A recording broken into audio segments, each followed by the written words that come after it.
Okay, guys, so we are in section 6 right now in regards to designing your search marketing strategy.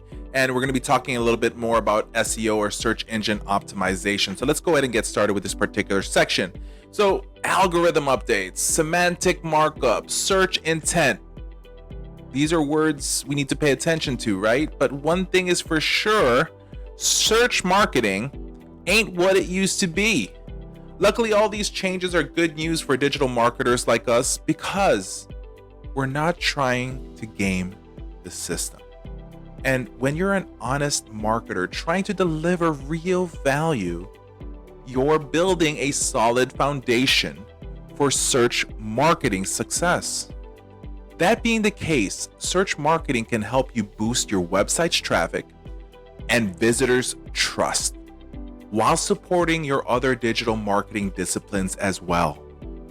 In this section, you'll get an overview of the methods that are working at this very moment, including the lingo you'll use to talk about it, the metrics that will measure your success, and the business roles that should own your search marketing strategy.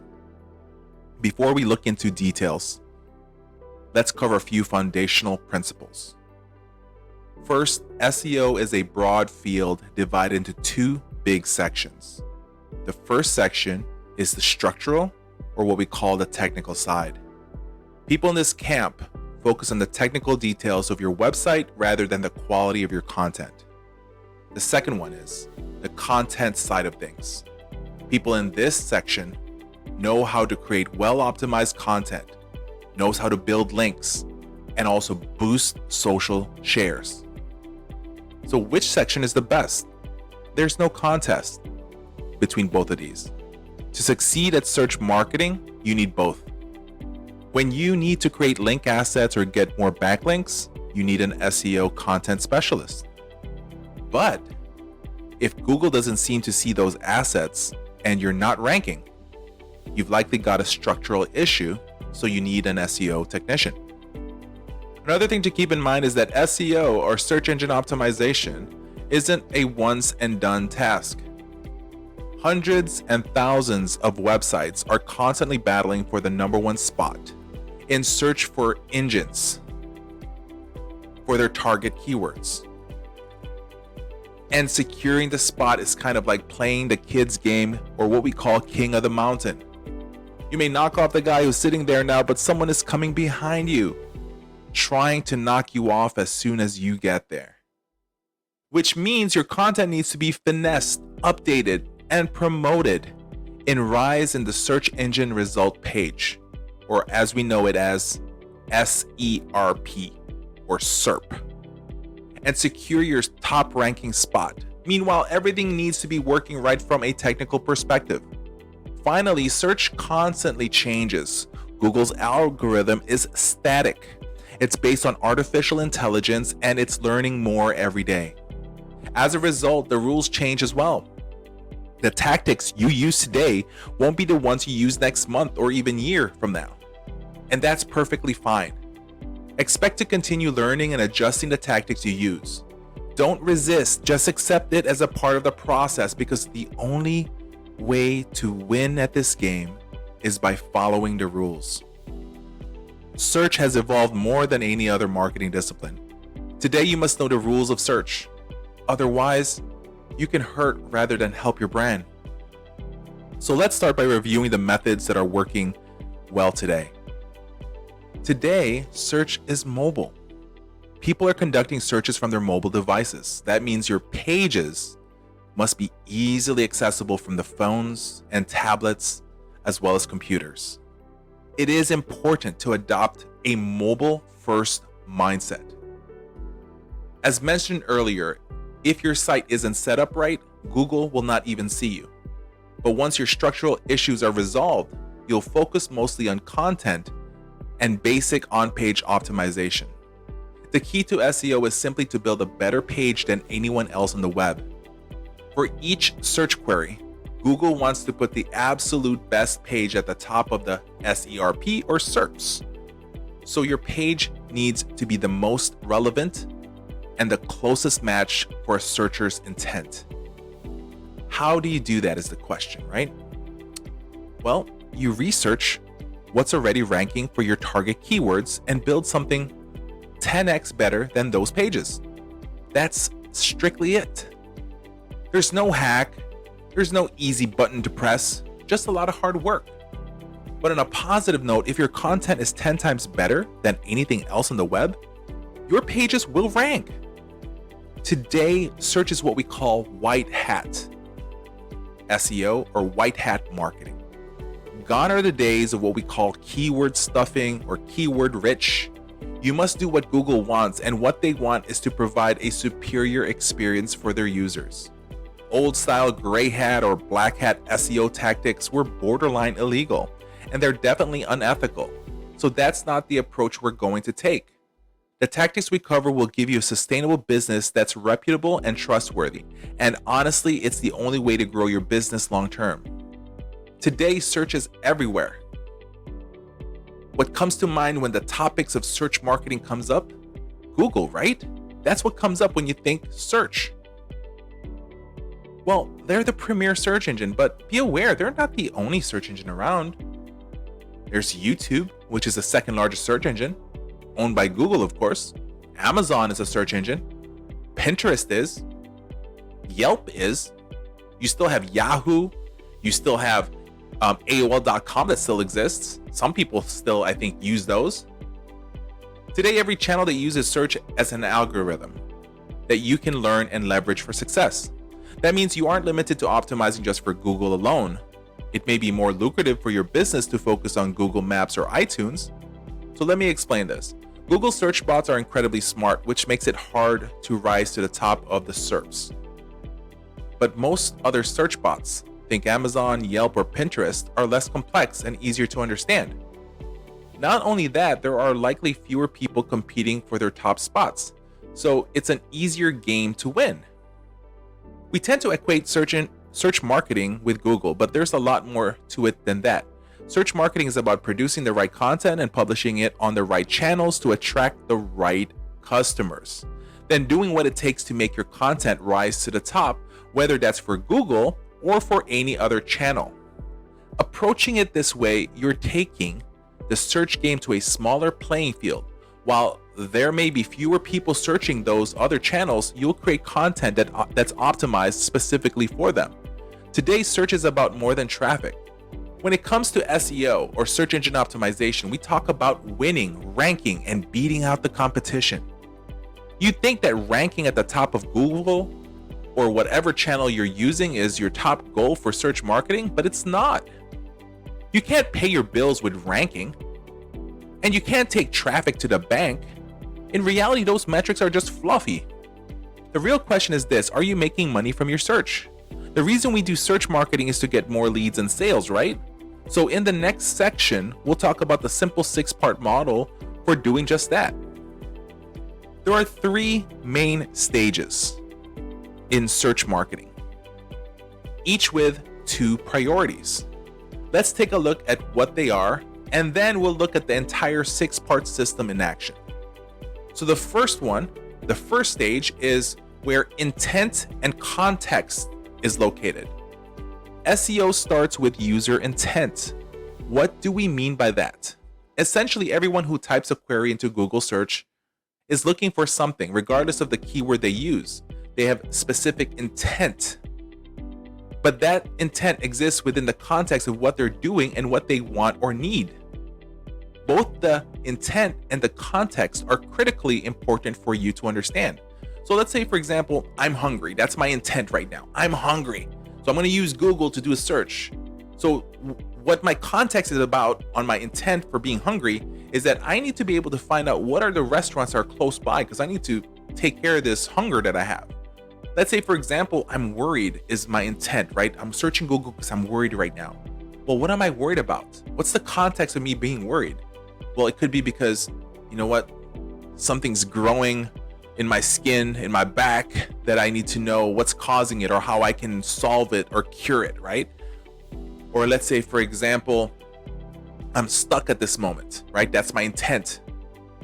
And what's happening is, what do I mean by stuck? Well, maybe I'm currently working on a project in my garage and for some reason I can't figure out how to install the remote for my garage opener. So that's the context of me searching. So if you're targeting a keyword, you must understand the user intent and the context that's being in the search. Ask yourself this: what is the prospect searching for? Why do they likely want this information? The context is the vital information, and you need to get it out because it will help you know what information to provide in your content. Fortunately, the best research tool on the planet is easily accessible. It's your own brain. Think about your customers. What searches are they performing when looking for or using your product? Why are they searching for that information? Identify the keywords they're likely using, then try to understand the intent and context around those searches. The idea is to anticipate their needs. To help, do a quick Google search right now. Begin typing the keyword into Google and look at the auto suggestions. Google provides these things. So these suggestions are the most common searches related to the words or phrases you're typing in, and from them you can guess what people are looking for. The next stage is where we have our asset and channel.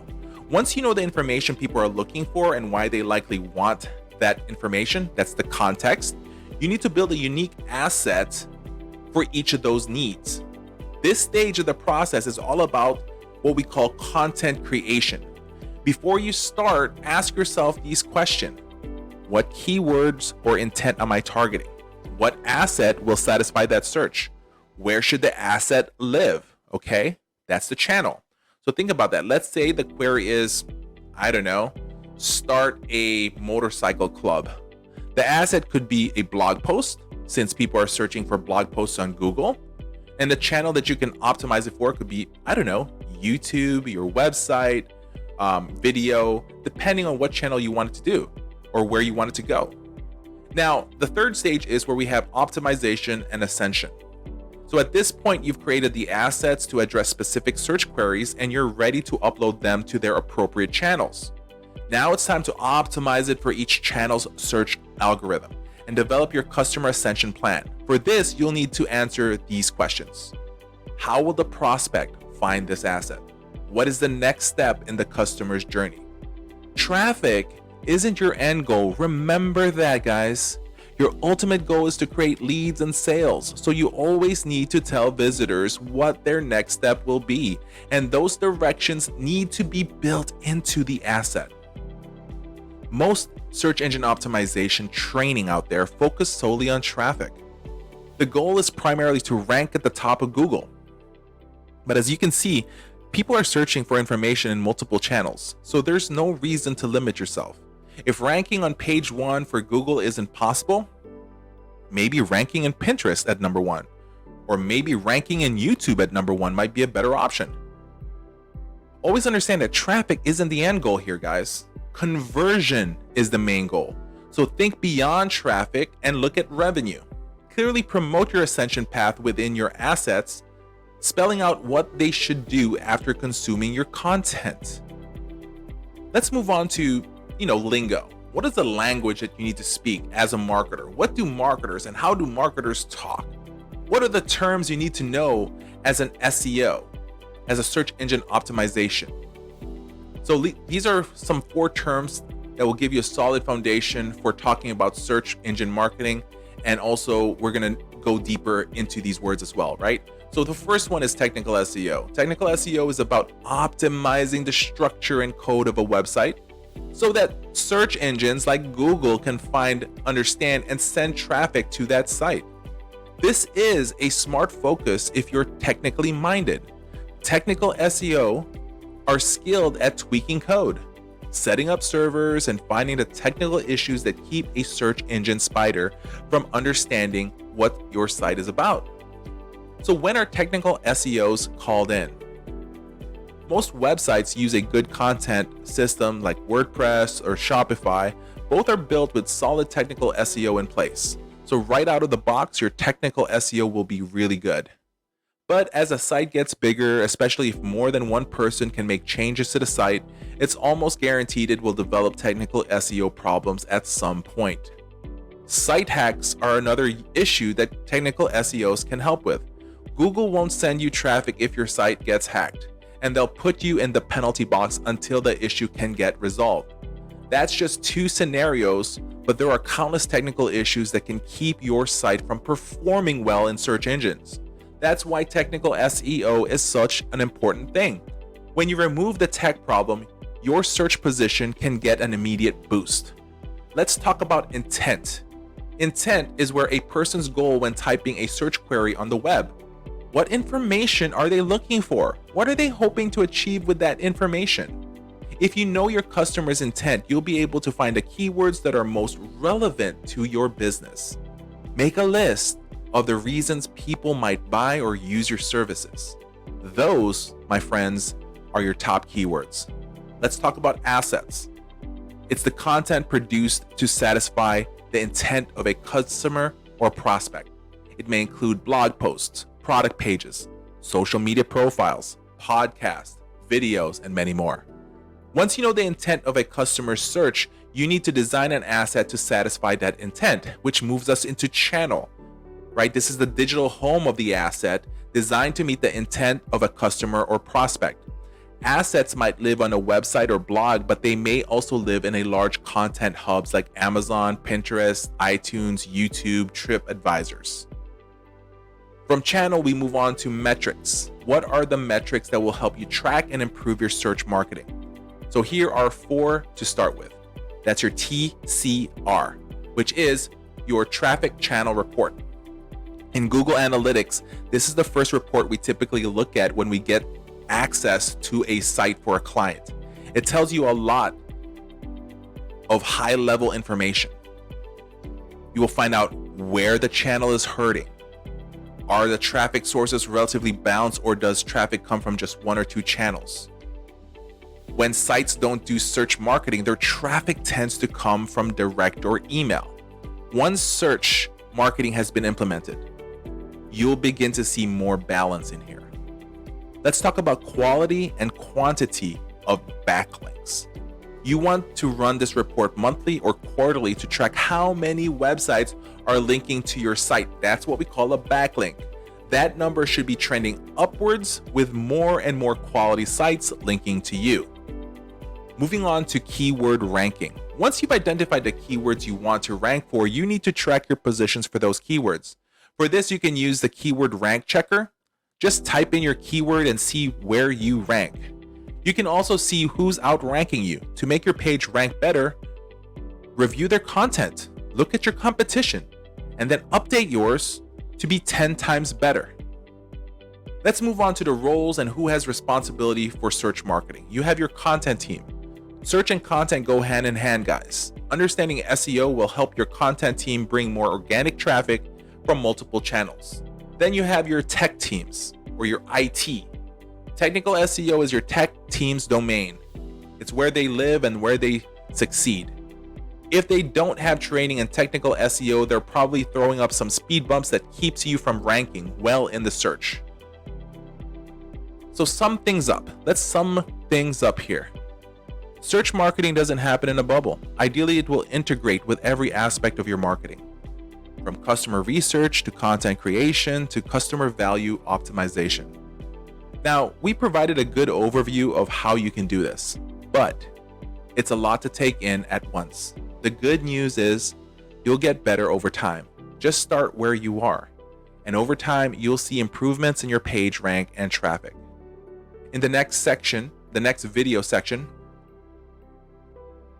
we'll also make sure it's going to help you as well within this journey. Analytics go hand in hand, our down-to-earth approach on analytics. So in the next section, we're going to be talking about applying website analytics to your digital marketing. So make sure you stay tuned and move on to the next video. And if needed, review this video and past videos as well to be able to absorb all the knowledge that you need to become a successful digital marketer.